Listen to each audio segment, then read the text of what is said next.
하나님께서 오늘 우리에게 주신 성경 말씀은 신명기 31장 19절부터 22절까지의 말씀입니다. 우리 함께 이 말씀 받들어 읽겠습니다. 이제 이 노래를 적어서 이스라엘 백성에게 가르쳐 부르게 하여라.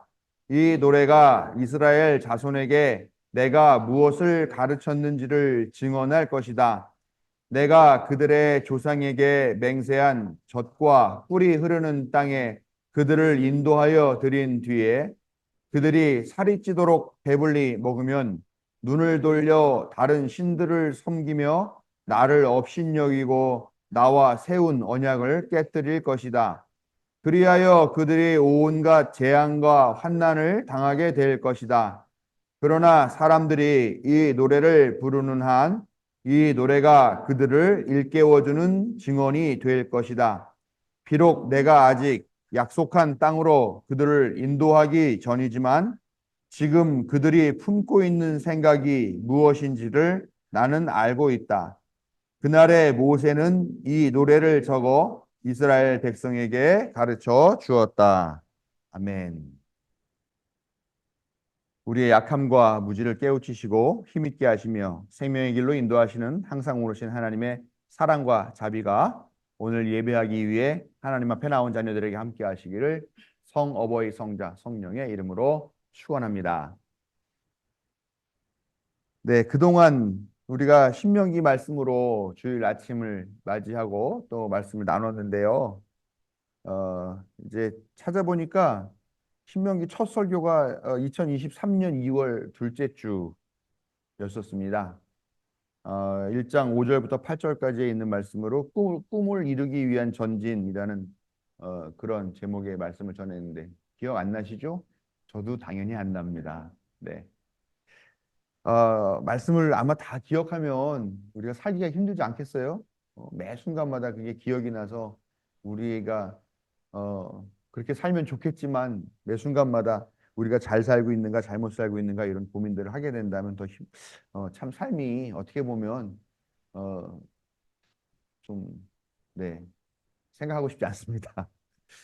네, 아마 오늘 마지막 신명기 설교일 것 같아요. 1년 반을 이어온 설교의 대단원의 막을 오늘 내리게 될 텐데요. 오늘 읽은 말씀 이후에는 모세의 노래라고 하는 유명한 또그 유대인 사회에서 아주 중요한 그런 시 노래가 나오고요. 그다음에 모세가 자기가 죽을 때를 알고 유언을 합니다. 그리고 이스라엘 백성을 축복하는 그런 말들을 하는 이야기가 또 나오고요. 그다음에 모세가 죽어서 묻혔다 하는 이제 그런 이야기로 이어지면서 신명기가 끝나게 됩니다.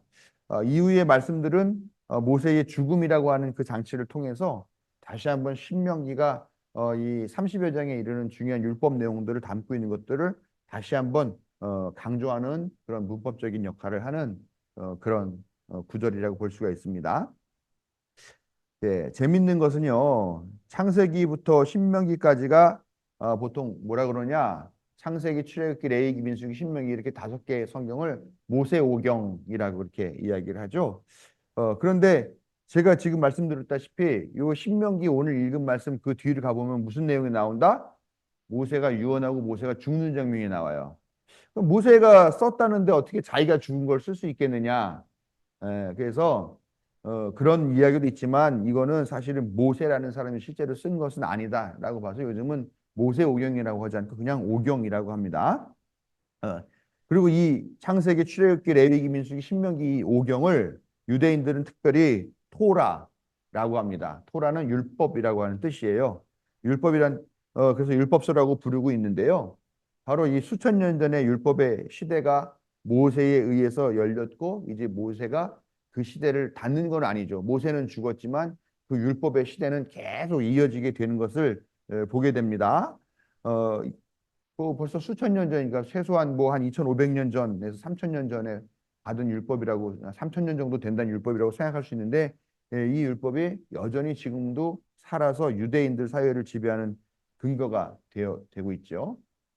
예, 그리고 또 2,500년 이상이나 만국민으로 살아왔던 유대인들 그러나 이 사람들이 흔들림 없이 신에게 선택받은 그런 백성이라고 하는 그런 정체성을 유지하고 또 유태인 공동체들을 지탱할 수 있게 되는 그 근거로 삼는 힘이 바로 이 율법이라고 이렇게 많은 사람들이 평가를 하고 있습니다. 그러나 한편으로는 또 그런 생각이 들죠. 다시 이 이스라엘 사람들, 유대인들이 다시 모여가지고 하나님의 이름으로 나라를 만들었잖아요. 그래서 이스라엘이라는 나라를 재건국했단 말이에요. 그런데 그들이 지금 보이고 있는 그 행태를 보면 어떻습니까?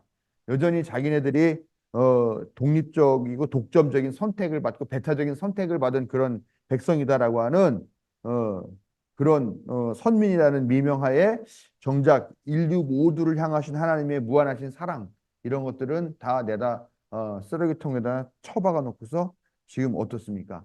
어? 그 팔레스타인 자치지역에 있는 사람 뭐 그런 피난 난민 지역에다가도 막 공격을 해가지고 그들을 죽음으로 몰아넣고 하는 이런 상황들이 벌어지고 있습니다. 이런 걸 보면서 율법이라고 하는 것이 과연 어떤 역할을 하는 걸까?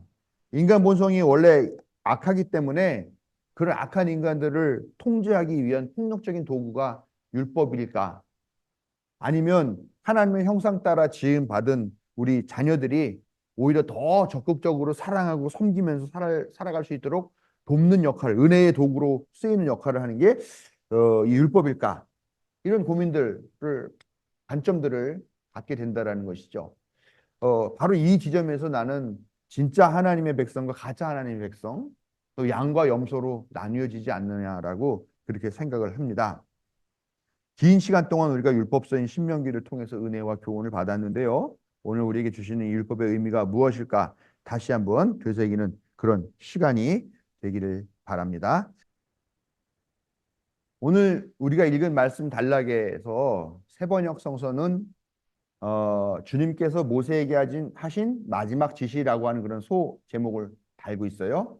죽을 날이 가까이 온 모세에게 하나님께서 말씀하시는 그런 형식으로 이 말씀이 기록이 되어 있고요. 그러면서 하나님 명령을 내리시죠. 노래를 적어서 이스라엘 백성에게 가르쳐 부르게 하라라고 하십니다.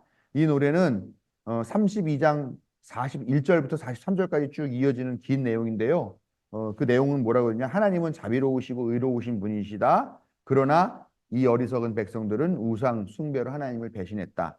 그러나 결국 하나님은 그 백성의 죄를 속해 주실 것이다라고 하는 그런 주제로 길게 내용이 나와 있습니다. 주석가들은 이 시가 신명기 본문과는 사실 원래 상관도 없고 그 근원을 갖고 있지도 않고 출처도 그 신명기를 통해서 나온 것이 아니라고 보고 있어요. 어, 단지 여기다가 끌어다 붙인 이유는 뭐냐면 나중에 이스라엘이 계약을 파기하고 하나님을 배신할 때 다시 하나님께 돌아오기를 촉구하는 그런 상황 때에 이 노래를 불러다 대면서 바로 이 노래가 너희 민족이 했던 약속을 증언하지 않느냐라고 하는 그런 증거 자료를 삼기 위해서 여기다 넣었다라고 그렇게 보고 있습니다. 오늘 전할 말씀을 보면서 묵상하던 중에 가장 가슴을 후벼 파는 구절이 바로 오늘 제목인 20절이었습니다. 내가 그들이 조상에게 맹세한 젖과 꿀이 흐르는 땅에 그들을 인도하여 드린 뒤에 그들이 살이 찌도록 배불리 먹으면 눈을 돌려 다른 신들을 섬기며 나를 업신여기고 나와 세운 언약을 깨뜨릴 것이다. 살이 찌도록 배불리 먹으며 이 말씀을 묵상하는데 저절로 제 눈이 저의 배를 보게 되더라고요. 네, 바로 나에게 주시는 말씀이 아닐까 그렇게 생각을 했습니다만 오늘 아침에 차량 운행하면서 한율경 원사님이랑 오면서 한율경 원사님이 최근에 갑자기 살이 2, 3kg가 빠졌는데 뱃살은 안 빠진다 그 얘기를 하시는 걸 보고서 이 말씀은 나에게만 주신 말씀이 아니구나 하는 걸 깨닫게 되었습니다. 그때도 그렇고 지금 우리 상황을 봐도 그렇고요. 살이 찌도록 먹고 소위 배때기가 부르면 사람이 변한다라는 것은 부정할 수 없는 사실인 것 같다 하는 생각을 해보게 됩니다.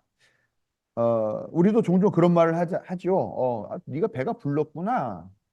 네가 배고픈 시절을 까맣게 잊어버렸구나. 그런 말을 하죠. 특히 우리 자녀들 어떻습니까? 우리 자녀들 풍족한 시대에 나서 자라다 보니까 아쉬운 줄 모르고 그냥 조금만 불편해도 그걸 견딜 수가 없어하는 그런 모습을 보죠. 그래서 우리가 자녀들에게 이런 말 많이 합니다. 너네들이 배고팠던 시절을 안 살아봐서 그러는데 그래서 너네가 이렇게 만족할 줄을 몰라. 이런 말을 한다라는 거죠. 또 우리가 종종 개구리적 개구리가 올챙이쪽 생각 못한다라는 말도 하죠. 여전히 스포츠를 가르치는 지도자들은 헝그리 정신을 이야기하는 그런 경우도 아주 많이 있습니다. 그도 그럴 것이 가난한 시절에 우리가 살 때는 이웃끼리 친하게 지내고 정말 콩반쪽도 서로 나눠 먹고 그렇게 도우면서 살았는데 지금 우리가 풍족해졌다라고 하는 이런 때 어떻습니까? 오히려 이웃과의 관계에서 작은 손해조차도 감수하려고 하지 않지요. 아파트값, 땅값 때문에 막 서로 이웃 간에 반목을 하고, 예? 그러면서 원수보다 더한 그런 관계가 돼버린 삶을 살고 있는 게 오늘 모습이죠. 그래서 좀 과거의 그런 좀 따뜻했던 관계를 생각하는 사람들은 지금 시대가 풍족하기만 할 뿐이지 오히려 사람 사는 것 같지 않다라고 그렇게 한탄하는 경우가 많이 있습니다. 그런 거를 보면은 살이 찌도록 배불리 먹으면 사람이 변한다는 말이 진리가 아닌가 하는 생각을 하게 된다는 것이죠. 그럼 우리가 묻습니다. 왜 이런 일이 도대체 벌어졌을까? 왜 잘 먹고 잘 사는데 우리는 이래야만 하는가? 왜 사람이 먹고 살만하고 풍요로워지면 엉뚱한 생각을 하고 한눈을 팔고 감사할 줄을 모르고 더 많이 가지려고 아둥바둥 하게 될까? 배가 부르면 하나님을 배신하게 되는 것은 당연하고 오히려 자연스러운 일일까? 하나님을 배신하지 않으면서도 배부를 수 있을까? 그리고 가장 궁극적으로요. 하나님은 왜 인간이 배때기가 부르면 배신할 줄 알면서도 인간에게 풍요로움을 주셨을까 하는 문제라는 것입니다. 이런 질문들을 한번 스스로에게 던져보는 시간이 되었으면 좋겠어요. 저도 사실 오늘 이 말씀을 준비하면서 문제의식을 갖고 있는데 해답은 잘 모르겠더라고요. 그냥 성서적으로 나와 있는 그런 교과서적인 결론을 낼 수밖에 없었지만 왜 우리는 배가 부르면 왜 우리가 넉넉하고 풍요로워지면 우리는 다른 사람이 될까 하는 생각들을 한번 해보자라는 겁니다. 이번 기회를 통해서. 당장 입에 풀칠하기도 어려운 시절이 있었죠. 그저 하루하루 연명하는 것 외에는 달리 생각할 수 있는 것이 없었던 그런 시절이 있었습니다. 바로 우리 아버지 세대, 우리 할아버지 세대였죠. 그러나 최소한의 생존 문제가 해결되고 풍요를 경험하면은 생존 외의 조건들을 추구하기 시작하는 것이 인간의 본성인 것 같아요. 그렇게 생활의 편리와 만족을 위해서 기술이 발전하게 되고 수준 높은 예술이 구현이 되는 거죠. 아니 지금 배고파서 죽겠는데 무슨 예술이 어디 있습니까? 그림을 그리고 노래 부를 시간이 어디 있어요? 나가서 일해야 되죠. 그러나 풍요로워지면 달라진다는 거죠. 과거의 기준으로 보면 전혀 쓸데없는 것들, 귀찮아 보이는 것들, 왜 저런 데 돈을 쓸까 하는 그런 일들에 사람들이 시간과 돈과 정력을 쏟으면서 행복해해요. 도파민이 솟아오르는 그런 경험들을 하게 되는 그런 시대를 살고 있습니다. 여러분, 그게 발전된 사회이고 그게 현대 사회예요. 아무짝에도 쓸모없을 것 같고 하찮아 보이는 그것 때문에 경기가 돌아가고 부가가치가 생성이 되는 그런 시대를 우리가 살고 있다는 것입니다. 요즘 아이들 우리가 얘기 많이 하잖아요. 이기적이고 협동심도 없고 자기 주장만 강하고 잘난 척하면서 어른 말도 듣지 않고 지 잘났다고 그렇게 떠들기만 한다. 이렇게 평가를 하는 경우가 많습니다. 우리도 자식들 키워보면서 자식들이랑 좀 의견 충돌이 있을 때 속으로 그런 생각을 할 때가 많죠. 차마 입 밖으로 내지 못하죠. 근데 왜 그렇게 우리 아이들이 되었느냐라는 거예요. 근데 저는 이렇게 생각해요. 그 아이들이 그렇게 되도록 만든 건 누구냐? 바로 우리 자신들이라는 거예요. 우리 부모들이라는 거예요. 왜냐? 우리가 사실은 자식들이 그런 사람이 되도록 만들기 위해서 우리가 공부시키고 열심히 일해가지고 돈 벌어서 대학 교육까지 시켰다라는 거예요. 제가 말씀드린 게 무슨 자기 주장만 강하고 이기적이고 협동심도 없고 잘난 척만 하고 이렇게 얘기를 했지만 반대로 생각해 보세요. 자기 주장도 없이 남이 말하는데 귀가 팔랑팔랑 거리면서 여기 따라다니고 저기 따라다니고, 예? 또 자기 일이 급한데 그냥 마음만 착해가지고 남의 일만 도와주러 챙기고, 또 자기 주장도 제대로 말 못하, 말할 용기도 없고, 누가 어른들이나 누가 뭐라 그러면은 그냥 자기 소신도 굽히면서 그냥 시키는 대로만 하는 그런 자식. 원하는 부모가 있습니까? 없어요. 우리가 사실은 앞에서 말한 그런 내용들이요. 그런 부정적인 평가들이요. 다른 말로 하면 뭐냐면 똑부러지고 개성적이고 합리적인 그런 아이들이라는 거예요. 우리가 그렇게 되기를 바라면서 키워놓고 이제 와서 부정적으로 평가하는 점 없지 않다. 그렇게 생각합니다. 어쩌면요, 배부른 시대를 본 우리의 관점도 단적으로 보여주는 그런 예가 바로 이 아이들의 이야기가 아닐까라는 그런 생각을 합니다. 종교의 목적도 어떻습니까? 힘든 세상에서는 어렵게 어렵게 하루하루를 살면서 그저 내가 오늘 굶지 않고 밥이라도 먹고 헐벗지 않으면 좋겠다라고 하는 그런 목적을 가지면서 살아왔을 거예요. 그런 세계에서는 꿈이 있으면 뭐가 있겠습니까? 종교적인 꿈이 있으면. 아, 이 세상 너무 힘들게 살았으니까 죽어서라도 좀 좋은 세상에 살았으면 좋겠다. 그런 생각을 갖게 되겠죠. 그러나 어떻습니까? 지금 우리가 이렇게 풍요로운 세상, 좀 많이 배운 세상 살면서는 어때요? 어, 죽어서 가는 세상도 중요하지만 지금 여기에서 우리 모두가 함께 사람답게 서로 사랑하면서 사는 세상을 예? 만들고 그런 세상을 하나님께서 만들어주면 좋겠다라는 그런 방식으로 종교의 목적이 바뀐다라는 이야기입니다. 근데 어때요? 비록 우리가 하나님과 세운 언약을 깨뜨리게 되는 상황이 될지언정 우리가 다시 배고팠던 옛날로 돌아가고 싶어하는 사람 있을까요? 아마 없을 겁니다. 그리고 그럴 수도 없지요. 배 골아가면서까지도 하나님만 찾던 그런 시절이 축복이라고 생각하는 사람은 아마 아무도 없을 그런 시대를 지금 살고 있다라는 것이죠. 세상이 바뀌었어요. 세상의 가치와 기준들이 바뀌었고 우리 자신도 바뀌었습니다. 비록 우리도 배고프고 힘들고 어려운 그런 시절을 살아왔지만 지금 우리가 다시 그 시절로 돌아가라고 하면 돌아갈 수가 없어요. 그런 의미에서 우리가 성서의 해석도 달라져야 되는 것이고요. 성서에서 말했던 해석들을 믿어왔던 그런 방식들도 달라져야 된다는 것이죠. 과거에 생각했던 그런 배부름. 그러니까 이것들이 배가 부르니까 하나님을 배반하네라고 생각했을 때에 이 성서에서 나오는 배부름, 그리고 우리가 70년대, 80년대에 살아왔을 때의 배부름, 그리고 오늘날의 배부름과는 좀 다른 양상이고 다른 기준으로 우리의 신앙생활도 다시 정립이 되지 않겠느냐라는 것입니다. 그런 의미에서 지금 우리가 누리는 이 풍요로운 세상은 저주로 볼 것이 아니라 축복으로 보아야 할 것이고, 그리고 바로 우리가 바래왔고 하나님께서 우리에게 주시기로 마음 먹고 허락하신 그런 세상이라는 것을 우리가 생각해야 됩니다.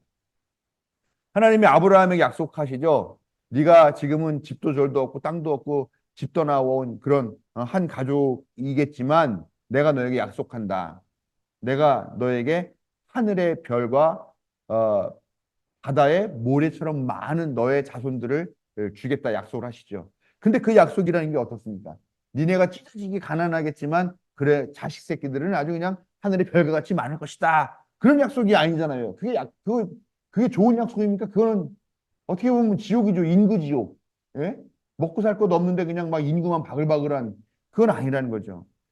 하나님의 형상 따라 지음받은 고귀한 존재로 살아갈 수 있도록 하는 있을 만한 그런 보장된 그런 풍요로움, 그런 삶을 약속이 전제된 상태에서의 하나님과 약속이 아브라함과 체결된 것이다라는 겁니다.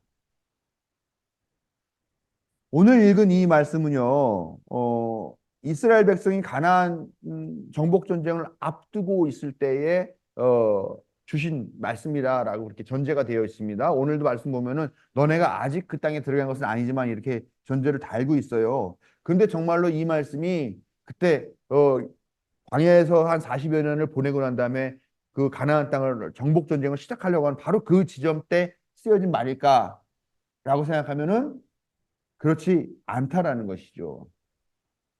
사실 신명기 기록 연대가 훨씬 더 후대를 가리키고 있어요. 한 600년 정도 후를 전제를 하고 있습니다. 그렇기 때문에 아마도 후대의 상황, 왕국 시대를 거치면서 풍요로운 상황, 또 평화로운 상황, 그런 시대를 살면서 하나님을 배신하고 또 우상 숭배에 열을 올리고 했던 그런 경험들, 그런 시대를 어느 정도 반영하고 있다라고 볼 수가 있습니다. 성서에 보면 하나님이 이스라엘 백성에게 여러 번 여러 군데에서 거듭 강조하시는 말씀이 있어요. 그게 뭐냐면 바로 고아와 과부 외국인과 나그네를 학대하지 말아라. 너희도 이집트에서 종살이 하던 때가 있다. 그때를 기억하라. 어? 그런 말씀을 계속 반복적으로 하고 계신다라는 겁니다. 이스라엘 백성들에게는 땅 없이 떠돌아다니던 유목민 시절이 있었고요. 또 이집트에서 종살이 하던 그런 시절이 있었습니다. 근데 이들이 나와서 하나님의 은혜로 괜찮은 그런 나라를 세우고 땅을 차지하게 되고 국력이 강해지고 또 그 지정학적 요충지라고 하는 그런 이유 때문에 중개 무역을 하고 또 통행세를 받으면서 경제가 아주 풍요로워지자 그들은 옛날에 하나님께서 계속 반복적으로 하시던 그 말씀을 잊어버리고 옛날에 자기들이 당했던 어려운 시절을 까맣게 잊어버렸다는 거예요. 그래서 자기 동족들에게 고리대금업을 합니다. 예? 가난한 사람들의 땅을 빼앗고 그들의 딸과 아들들을 종으로 빼앗고 결국은 신발 한 켤레 값으로 가난한 사람을 팔았다라고 하는 그런 말씀까지 성경에 나오고 있어요. 돈독이 오른 상황이 된 거죠. 이런 상황에서 이들은 우상 숭배는 물론이고 하나님이 그토록 강조하신 동족에 대한 최소한의 책임마저도 철저하게 외면하고 오히려 외국인이나 외부인보다도 못할 정도로 그렇게 악랄하게 굴었다라는 것입니다. 성서는 풍요를 맛본 이들의 이와 같은 배신의 원인을 어리석으면서 찾고 있어요. 우리를 풍요롭게 하시고 복을 주시는 근원이 어디냐? 우리는 하나님이라고 고백을 하고 있잖아요. 그런데 그 풍요로움을 주시는 하나님이 아니라 그 풍요 자체를 우상으로 숭배하고 있다는 겁니다. 우리가요, 돈으로 살 수 있는 즐거움 있잖아요. 돈 자체가 중요한 게 아니라 돈으로 살 수 있는 어떤 물건이나, 어떤 그 가치가 있잖아요. 근데 우리가 그 가치를 보지 않고 돈 자체에 빠져드는 것과 똑같은 그런 이치다라는 겁니다. 그런 것을 우리가 맘몬, 바알, 아세라 숭배라고 우상 숭배라고 통칭해서 말하는 거예요. 그것이 어디에서 왔는지 그 근원을 알지 못하고 그 물질 자체, 그 풍요 자체를 우상으로 숭배하는 것. 이런 어리석음. 그러니까 그 물질 자체를 우리가 신으로 숭배하게 되면서 발생하는 사건이 뭐냐면 더 움켜쥐게 되는 거예요. 여러분, 우리한테 만약에 정말 중요한 신이 있다. 하다못해 우상이라도 있다고 칩시다. 우리가 우상 덩어리 단지가 하나 있습니다. 뭐 요즘 핸드폰이 우상 같은 존재니까 우상. 여기에 내 모든 정보, 나를 이롭게 하는 모든 것들이 다 들어있잖아요. 그럼 이거를 남에게 나눠줄 수 있습니까? 없습니까? 없죠. 절대 못 나눠줘요. 내가 이걸 신으로 생각하는 이상 그 신을 남을 줄 수 없고 남에게 나눠줄 수 없고 나만 독점해야 되는 그런 마음들이 생기는 거죠. 물질 자체를 우리가 신으로 보게 될 때에 그것을 꼭 움켜쥐고 더 많이 가지려고 하고 더 많이 응? 소유하려고 하는 그런 욕심에 빠지게 된다는 것이죠. 물질 자체가 신이 될 때 발생하는 그런 폐해라는 모습입니다. 그러나 우리가 물질 자체가 아니라 그 주시는 분을 생각해 봐요. 주시는 분이 누구시냐? 바로 그분이 참된 신이다라고 생각할 때는 어떻습니까? 그 분을 생각한다면 이 물질 자체는 중요하지 않죠.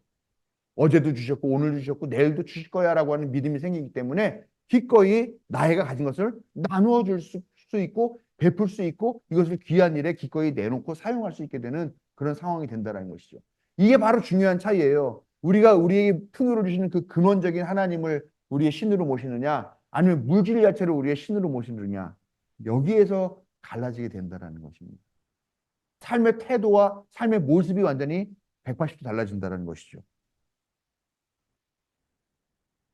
사람은 배가 불러지면 하나님을 배신해야 될까요? 그렇지 않을 수 있고 그러지 말아야 합니다. 하나님은 그렇게 하실 수 있다라고 우리를 가르치고 계시는 것이고요. 우리에게 풍요를 주시는 분이 하나님이심을 잊지 말고 하나님께 감사하면 우리는 살이 찌도록 배불리 먹어도 그래서 배불뚝이가 된다 하더라도 하나님을 업신여기며 그 언약을 깨뜨리지 않을 수 있습니다. 여러분, 풍요는 분명히 축복입니다. 그러나 그것이 하나님께로부터 온 것임을 알고 감사할 때에만 복일 수 있다는 것을 기억하시기 바랍니다. 예수님은 재물을 하늘의 창고에 쌓으라고 말씀하셨죠. 그건 뭐냐 하면 그냥 뭐 교회에 헌금하라, 뭐 좋은 일에 써라 그런 의미일 수도 있겠습니다만 우리가 누리는 그 풍요로운 그 재물과 그 물질이 결국 하늘에 계신 하나님의 창고에서부터 온 풍요라는 것을 알리려는 의미도 있다라는 말씀입니다. 살이 찌도록 배불리 먹고 사는 시대에 신심을 잃지 않고 더 하나님께 감사하며 사는 중에 은혜의 참된 가치를 누리는 성도 여러분들에게 하나님의 크신 사랑과 자비가 함께 하시기를 축원합니다.